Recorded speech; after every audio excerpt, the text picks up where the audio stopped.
Hello students, good morning. आज हम discuss करेंगे exercise 3.5।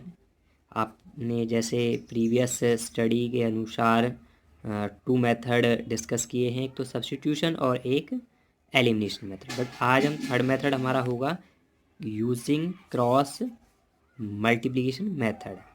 Cross multiplication method use करना है हमें, और इस क्वेश्चन के अकॉर्डिंग क्वेश्चन में क्या बोला गया है, यूनिक सॉल्यूशन, नो सॉल्यूशन और इन्फिनिटी मैनी सॉल्यूशन। हमारे थ्री सॉल्यूशन के according means in any case if there is unique solution, अगर जो यूनिक सॉल्यूशन होता है तो फाइंड कीजिए यूजिंग क्रॉस मल्टीप्लिकेशन मेथड। तो स्टूडेंट्स आज अब हम थोड़ा सा डिस्कस कर लेते हैं आपको रिमाइंडिंग के लिए कि यूनिक सॉल्यूशन और नो सॉल्यूशन के अकॉर्डिंग।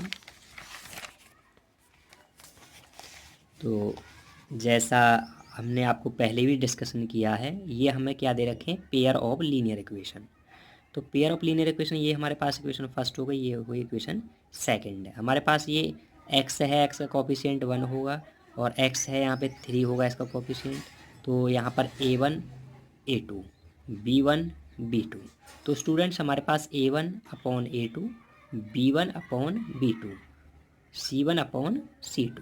तो स्टूडेंट्स अगर जो हमारे पास A1 upon A2 not equals to होता है B1 अपॉन B2 के, तो स्टूडेंट्स जो ग्राफिकली है, तो ग्राफिकली मीन्स ग्राफ पे जब हम इसको शो करेंगे इक्वेशन को, तो लाइंस आर इंटरसेक्टिंग और क्या होगा, यूनिक सॉल्यूशन। यूनिक सॉल्यूशन का मतलब एग्जैक्टली वन सॉल्यूशन। जहाँ पर जब टू लाइन इंटरसेक्ट करती हैं तो एक ही पॉइंट कॉमन होता है, तो उसको क्या बोलते हैं, यूनिक। उसमें और कोई कॉमन पॉइंट नहीं होता, इसलिए उसको क्या बोलते हैं, यूनिक सॉल्यूशन। सिर्फ इंटरसेक्ट पॉइंट ही क्या होता है, मीन्स एग्जैक्टली वन सॉल्यूशन, वो ही पॉइंट रहता है, इसलिए उसको क्या बोला जाता है, यूनिक सॉल्यूशन। तो स्टूडेंट्स अगर जो हमारे पास ये हमारे पास सेकंड इक्वेशन है, सॉरी सेकंड इक्वेशन नहीं है, ये सेकंड कंडीशन को शो किया गया है, A1 upon A2 equals to B1 upon B2 equals to C1 upon C2। अगर जो हमारे पास थ्री रेशियो क्या होते हैं, इक्वल, तो लाइंस आर कोइंसिडेंट। कोइंसिडेंट का मतलब ग्राफ पे जब हम इनको ड्रॉ करेंगे लाइंस को इस इक्वेशन की हेल्प से, तो वो एक दूसरे के ऊपर आएगी लाइन, कोइंसिडेंट होगा। मीन्स हम एक ही लाइन को देख पाएंगे, होंगी दो लाइन बट लाइन को एक को देख पाएंगे। और infinity many solution, infinity many solution का मतलब उस पर इन्फिनिटी मैनी सॉल्यूशन होंगे। मीन्स क्योंकि उसका हर पॉइंट कॉमन होगा, क्योंकि एक दूसरे के ऊपर होंगे तो हर पॉइंट क्या होगा, कॉमन, इसलिए उसके इन्फिनिटी मैनी सॉल्यूशन। और थर्ड कंडीशन के अकॉर्डिंग अगर जो हमारे पास A1 upon A2 equals to B1 upon B2 but not equal to C1 upon C2, तो लाइंस क्या होंगी, पैरेलल। तो इस तरीके से जब लाइंस पैरेलल होंगी तो क्या होगा, नो सॉल्यूशन। तो स्टूडेंट्स इस तरीके से हमें इन कंडीशनों के बिहाफ पर क्या निकालना है, क्रॉस मल्टीप्लिकेशन मेथड जब हम यूज़ करेंगे तो इस कंडीशन को,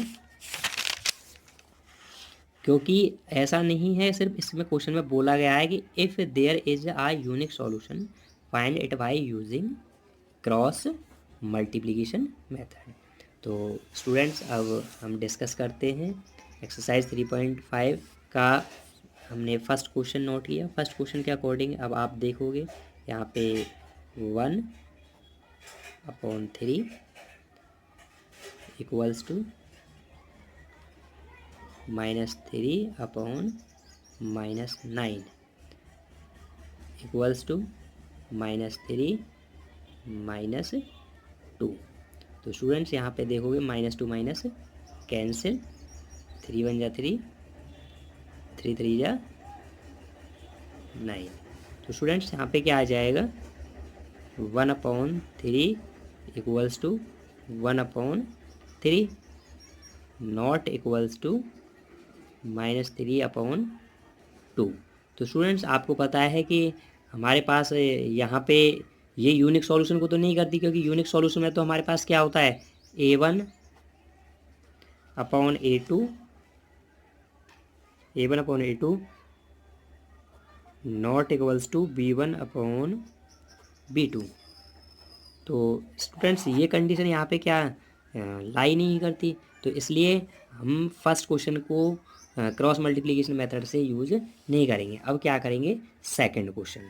सेकंड क्वेश्चन के अकॉर्डिंग अब हम उसको क्रॉस मल्टीप्लिकेशन मेथड यूज करेंगे तो वो देखिए, हाँ समझाइए, आप समझाइए। हाँ,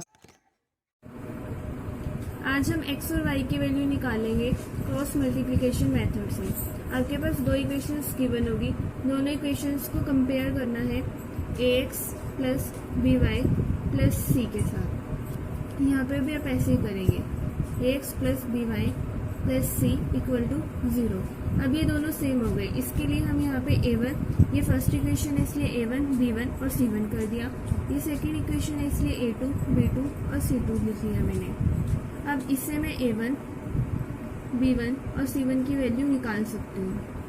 a1 की वैल्यू है 2, b1 की वैल्यू जो मैंने यहाँ पे y का कोफिशिएंट देखा वो 1 है, c1 की वैल्यू आएगी -5। ऐसे ही same a2, b2, c2। a2 x का कोफिशिएंट 3, b2 y का कोफिशिएंट है 2 और c2 पूरा गिवन है -8। फिर क्रॉस मल्टीप्लिकेशन मेथड है, इसमें हम क्या करते हैं x, y और 1 ऐसे लिख लेते हैं। जब आपने x, y और 1 लिखा उसके बाद आपको एक चीज़ ध्यान रखनी है, b, c, a, b, ये आपको ध्यान रखना पड़ेगा क्रॉस मल्टीप्लिकेशन मेथड के लिए। अब यहाँ पे मैंने b लिखा है, b का मतलब हुआ यहाँ पे b1 और b2, इसकी दो वैल्यूज़ है वो नीचे लिख देनी है, पहले b1 फिर b2। b2 है 2, c मतलब c1 है -5 और c2 है -8। ऐसे ही a है, a1 है 2, a2 है 3, b1 हुआ 1 और b2 हुआ 2। फिर से दोबारा से x, y और 1 मैंने लिख दिया, अपॉन अपॉन अपॉन, बीच में इक्वल टू का साइन। जब मैं ऐसा करूँगी उसके बाद ऊपर से नीचे की तरफ एरोस बना लेने हैं। इन एरोस का मतलब हुआ 1 की 8 के साथ मल्टीप्लाई। जब इसको इसके साथ करूँगी उसको x के नीचे लिखेंगे, 1 को 8 से मल्टीप्लाई करेंगे -8। ऐसे ही -5 को 3 से करेंगे -15, 2 को 2 से करेंगे 4। अब नीचे से ऊपर की तरफ एरोस बना लेंगे। जब मैं नीचे से ऊपर की तरफ एरोस बनाऊंगी बीच में साइन आएगा माइनस का, और 2 को 5 से मल्टीप्लाई करूंगी वो होगा -10। ऐसे ही -8 को 2 से मल्टीप्लाई करूंगी बीच में साइन आएगा माइनस का और ये हो जाएगा -16। ऐसे ही 3 को 1 से मल्टीप्लाई करूंगी -3। अब इसको सॉल्व कर लेना है, -8 minus minus +10 equal to y equal to -15, ये हो जाएगा minus minus +16 equal to 1/4 -3 1। x upon -8 +10 ये हो जाएगा 2 equal to y upon -15 +16 1 equal to 1/1। इसके बाद हमें x और y निकालनी है। एक बार x को x/2 को इसके साथ कंपेयर कर लेना है, फिर एक बार दोबारा से y वाली टर्म को लास्ट वाली टर्म के साथ कंपेयर कर लेना है। x/2 इक्वल टू 1/1, फिर y/1 इक्वल टू 1/1। जब आप इसकी क्रॉस मल्टीप्लाई करोगे, x को 1 से करोगे x आएगा, 2 को 1 से करेंगे 2 आएगा, y को 1 से मल्टीप्लाई किया y और 1 को 1 से किया 1। ये आ गई आपकी x और y की वैल्यू। Thanks for watching.